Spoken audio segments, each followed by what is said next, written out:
ახალი სასწავლო წლიდან უმაღლეს სასწავლებლებში ყველა ფაკულტეტის პირველი კურსის სტუდენტებისთვის ქართული ენის სწავლება სავალდებულო იქნება.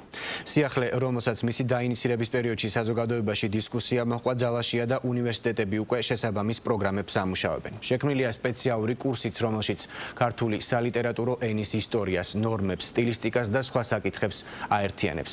სახელმწიფო ენის სპეციალური კურსის გავლა სავალდებულო გახდა, როგორც სახელმწიფო, ისე კერძო უმაღლეს დაწესებულებების ბაკალავრიატის, მასწავლებლის მომზადების საბაკალავრო სამაგისტრო, ვეტერინარიის ინტეგრირებულ სამაგისტრო, ასევე დიპლომირებული მედიკოსების პროგრამებზე. მარიამ აბციაური გიამბობთ.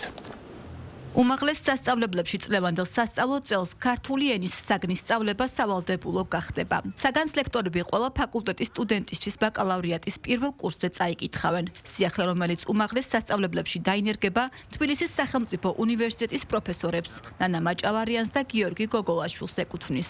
გიორგი გოგოლაშვილის განცხადებით, ყველა სპეციალობის სტუდენტისთვის სწავლება ერთ სემესტრიანი იქნება. მათი ნაწილი სავალდებულო ქართული ენის პროგრამას პირველ, ნაწილი კი მეორე სემესტრში ისწავლის. უკვე განსაზღვრულია ის საკითხები, რომლებიც სასწავლო კურსმა უნდა მოიცვას.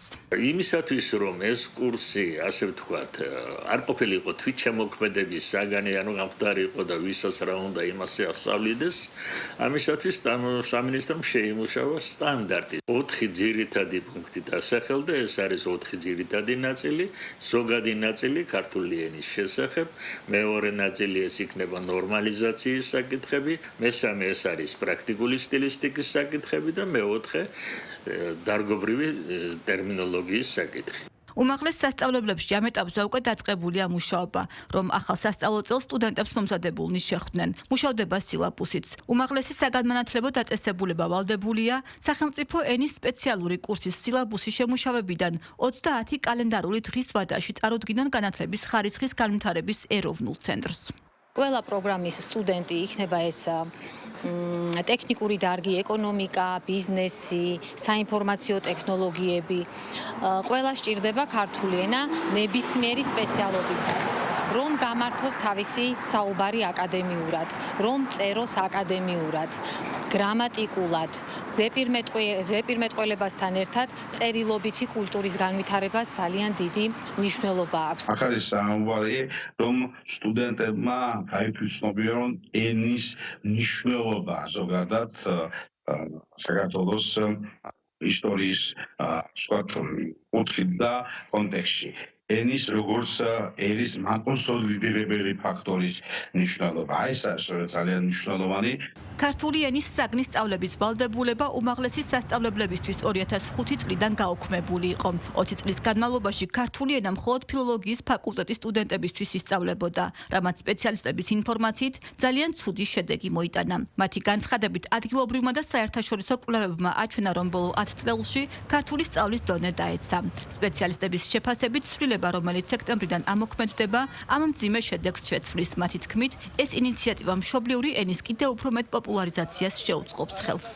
150 ქვეყნიან სიაში საქართველო ბოლო ათეულშია. 150-იან 100-იან 100 ქვეყნიან სიაში ბოლო ათეულში, ბოლო ხუთეულში. უმძიმესი მდგომარეობა. ვლაპარაკობთ, რომ ცუდად ვიცით, ცუდად ვსწავლობთ, ცუდად ვსწავლით და ეს არის პირველი კონკრეტული პრაქტიკული ნაბიჯი მდგომარეობის გამოსასწორებლად. ის საკითხები, რომელზეც ჩვენი ხელისუფლება აქცენტირებს, სწორედ რომ სახელმწიფო ენის გაძლიერებას ეხება, ამ კუთხით ჩვენ ჯერ კიდევ 2015 წელს მივიღეთ ორგანული კანონი სახელმწიფო ენის შესახებ, 2019 წელს სკოლებში დავაბრუნეთ იაკობ გოგებაშვილის დედაენა და ახლა უკვე მიმდინარე წლის სექტემბრიდან უმაღლეს სასწავლებლებში კვლავ ბრუნდება და აღდგება საბაკალავრო საფეხურზე ქართული ენის სავალდებულო სწავლება. კონსტიტუციით საქართველოში აფხაზეთის ტერიტორიაზე ქართულთან ერთად აფხაზური სახელმწიფო ენად არის აღიარებული. სწორედ ამიტომ კანონმდებლობაში ჩანაწერის სახით აფხაზეთის ტერიტორიაზე აფხაზური ენის სწავლების ვალდებულებაც შევიდა. ეს ვალდებულება აფხაზეთის საქართველოს იურისდიქციაში დაბრუნების შემდეგ ამოქმედდება.